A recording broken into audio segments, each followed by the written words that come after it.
வணக்கம் வணக்கம் வணக்கம். சங்கிங்களுக்கு ரொம்ப துக்கமான செய்தி இன்னைக்கு வந்திருக்கு. அதாவது தமிழ்நாட்டில் சங்கிங்களுக்கு இடம் இல்லை, கேரளாவில் இடம் இல்லை, ஆனால் இப்போது அமெரிக்காவிலும் இடம் இல்லை அப்படின்னு ஒரு ரிப்போர்ட் வந்திருக்கு. அதாவது USCIRF, United State of Commission on International Religious Freedom, இவங்க ஒரு ரிப்போர்ட்டை கொடுத்துருக்குறாங்க. நம்ம அமெரிக்காவில் இந்த சங்கிங்களால், அதாவது சங்கி அப்படின்னு அவங்க சொல்ல முடியாது இல்லையா, அவங்க RSS அப்படின்னு சொல்கிறாங்க, ரெண்டும் ஒன்று தான். இந்த RSSஐ அமெரிக்காவில் தடை செய்ய வேண்டும், பேன் பண்ணணும் அப்படின்னு ஒரு ரிப்போர்ட் அவங்க கொடுத்துருக்குறாங்க. அதுக்கு பல காரணங்கள் சொல்கிறாங்க. மெயினாக இந்தியாவில் இந்த அமைப்பு சிறுபான்மையர்களுக்கு பலவிதமான கொடுமைகளை செஞ்சுக்கிட்டு இருக்காங்க, அமெரிக்காவிலும் இவங்களால் தொல்லைகள் இருக்குது, அதனால் இந்த அமைப்பை பேன் பண்ணணும் அப்படின்னு அவங்க ஒரு ரிப்போர்ட்டை கொடுத்துருக்குறாங்க. இந்தியாவுடைய ராவையும் பேன் பண்ணணும் அப்படின்னு அவங்க சொல்லியிருக்காங்க. இந்தியாவுடைய சீக்ரெட் அமைப்பான ரா இருக்கு இல்லையா, அதையும் பேன் பண்ணணும்னு சொல்லியிருக்காங்க. அதுக்கு காரணம் இந்த வெளிநாடுகளில் இந்திய அரசுக்கு எதிராக இருக்கிற சில அமைப்புகள்லாம் இருக்கும் அந்த நாட்டில், அதாவது கனடாவில், அமெரிக்காலலாம். அவங்களுக்கு அந்த நாட்டை சேர்ந்தவங்களுக்கு அது ஒரு பெரிய பிரச்சனை கிடையாது. ஆனால் இந்தியாவை பொறுத்த வரைக்கும் அவங்க ஒரு தீவிரவாத அமைப்பு. அந்த அமைப்பை சேர்ந்தவங்கலாம் இந்தியாவை சேர்ந்தவங்களா இருப்பாங்க. அவங்க அமெரிக்காவிலேயோ இல்லை கனடாவிலேயோ குடியுரிமை பெற்று அங்கே இருப்பாங்க. ஆனால் இந்தியாவுக்கு எதிராக செயல்படுறதா இந்தியா அவங்கள தீவிரவாதி அப்படின்ற ஒரு முத்திரை குத்தி வச்சிருப்பாங்க. கனடாவில் ஒருவர் கொல்லப்பட்டதுக்கும் அப்புறம் அமெரிக்காவில் 2023 ஒரு கொலை முயற்சிக்கும் பின்னாடி ரா இருக்குமோ அப்படின்ற ஒரு சந்தேகம் இவங்களுக்கு பலமாக இருக்குது. அதனால தான் இந்த நம்மளுடைய சீக்ரெட் அமைப்பான ராவையும் பேன் பண்ணணும் அப்படின்னு இந்த ரிப்போர்ட் சொல்லுது. நம்ம நாட்டில் தீவிரவாதி அப்படின்னு நம்ம முத்திரை குத்துற ஒரு அமைப்பு வெளிநாடுகளில் அவங்க நாட்டில் அது தீவிரவாதியாக இருக்கணும் அப்படின்னு அவசியம் கிடையாது. ஏன்னா அவங்களுடைய செயல்பாடெல்லாம் இந்தியாவில் தான் இருக்குமே தவிர அந்த நாட்டுக்கும் அவங்களுடைய அந்த அமைப்புக்கும் எந்த ஒரு சம்மந்தமும் இருக்காது.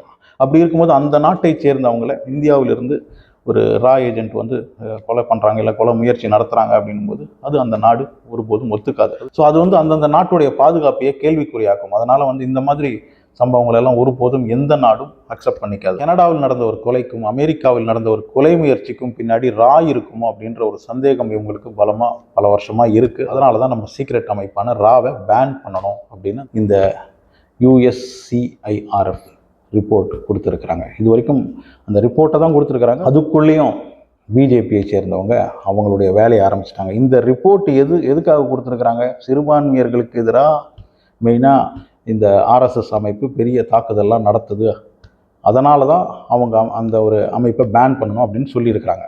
ஆனால் இந்த ரிப்போர்ட் வந்ததுமே இந்த RSS அவங்க வேலையை ஆரம்பிச்சிட்டாங்க. சம்பித் பாட்ரா, பிஜேபியோட ஸ்போக்ஸ் பர்சன், இந்த ஆளுக்கு ஒரே வேலை என்னென்னா ராகுல் காந்தியை ஏதாவது சொல்லிக்கிட்டே இருக்கிறது, காங்கிரஸை நிரந்தரம் எதையாவது சொல்லிக்கிட்டு இருக்கிறது. இப்போ இந்த ஒரு விஷயம் வந்ததும் இந்த USCIRF இந்த ஒரு ரிப்போர்ட்டை கொடுக்கறதுக்கு காரணமே ராகுல் காந்தி தான். ராகுல் காந்தியுடைய வேண்டுகோளின்படி தான் அமெரிக்காவில் RSSஐ பேன் பண்ணுறதுக்கு முடிவு பண்ணியிருக்கிறாங்க. இந்த ரிப்போர்ட் வந்திருக்கு அப்படின்னு சம்பித் பாத்ரா சொல்கிறார்.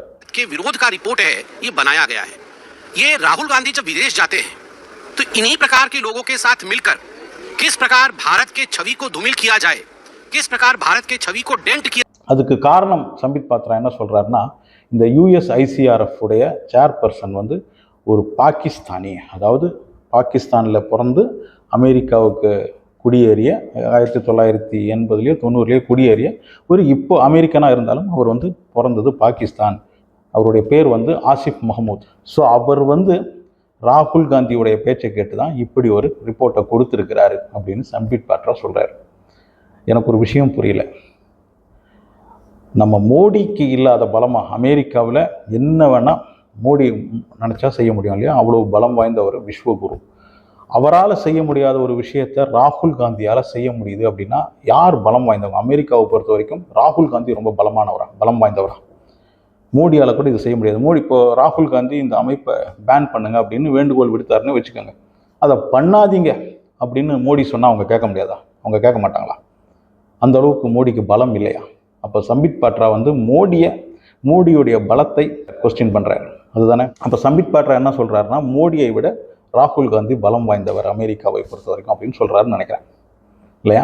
இந்த ரிப்போர்ட்டின் படி RSS பேன் செய்யப்பட்ட அமெரிக்காவில் அவங்களுடைய சொத்தெல்லாம் முடக்கப்படும், பேங்க் அக்கௌண்ட் சீஸ் செய்யப்படும், அதுக்கப்புறம் இந்தியாவுக்கு டிபோர்ட் பண்ணப்படுவார்கள், திருப்பியும் அமெரிக்காவுக்கு அவங்களால ஒருபோதும் போக முடியாது. இப்படியெல்லாம் நடக்கும் இந்த அமெரிக்காவை சேர்ந்த ஆர்எஸ்எஸ் அமைப்பு. அதனால் பாதிக்கப்பட போகிறது இந்தியாவில் இருக்கிற 83,129 ஷாகாஸ். இந்தியாவில் அவ்வளவு ஆர்எஸ்எஸ் ஷாகாஸ் இருக்குது. 51,570 சிட்டிஸ் இல்லைன்னா வில்லேஜஸில் இந்த ஷாகா 1ஓ 2ஓ இருக்குது. ஷாகாக்கெல்லாம் எங்கேருந்து பணம் வருதுன்னா most of the money coming from அமெரிக்காவில் இருந்தோ இல்லைன்னா அவங்களுடைய வெளிநாட்டு அமைப்பு. பல இடங்களில் இவங்களுக்கு இந்த அமைப்பு இருக்குது, முக்கியமாக அமெரிக்கா.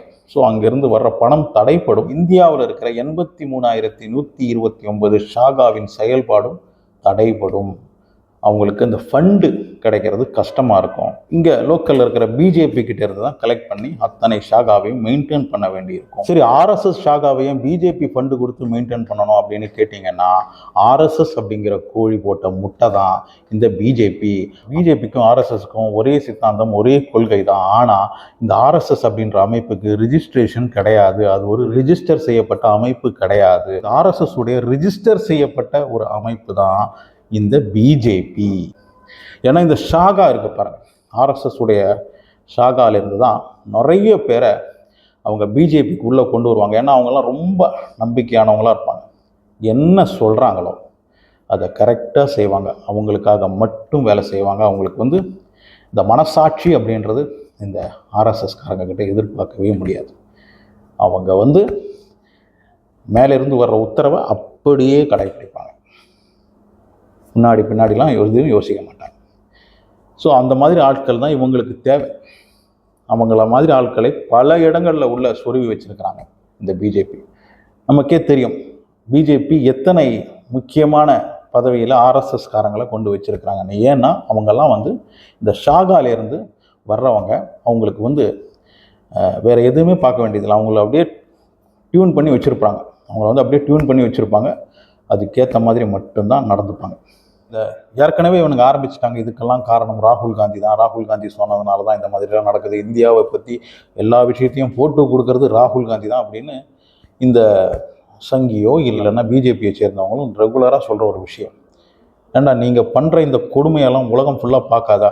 இப்போ இந்த டிஜிட்டல் யுகத்தில் நீ எந்த சந்தில் பொந்தில் என்ன செஞ்சாலும் அது உலகத்தில் இருக்கிற எல்லா கெல்லிக்கும் போய் சேர்ந்துடும். அப்படி இருக்கும்போது நீ பண்ணுற அந்த கொடுமையெல்லாம் அவங்கெல்லாம் பார்க்காமையா இருப்பாங்க? நீ கிறிஸ்மஸுக்கு என்னென்ன பண்ண? போன கிறிஸ்மஸை நீ எங்கேயாவது கொண்டாட விட்டியா? இந்த சவுத்தை விட்டு நார்த்து பக்கம் கிறிஸ்மஸ் அப்படின்றத நீ கொண்டாட விட்டியா?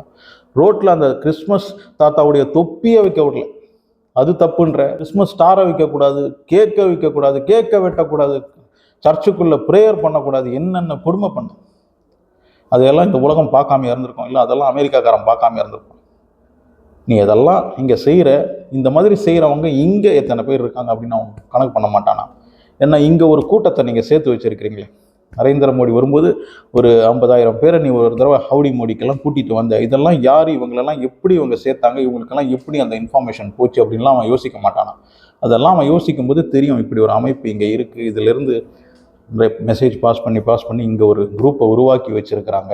பிஜேபியோடைய அரசியலுக்கு தேவையான சில விஷயங்கள் இங்கிருந்தே நடக்குது அப்படின்றதெல்லாம் அவங்களுக்கு தெரியாமையாக இருக்கும். அதெல்லாம் தெரிஞ்சதுனால தான் இந்த ஆர்எஸ்எஸ்ஸை அவன் பேன் பண்ணணும் அப்படின்னு முடிவு பண்ணியிருக்கான்.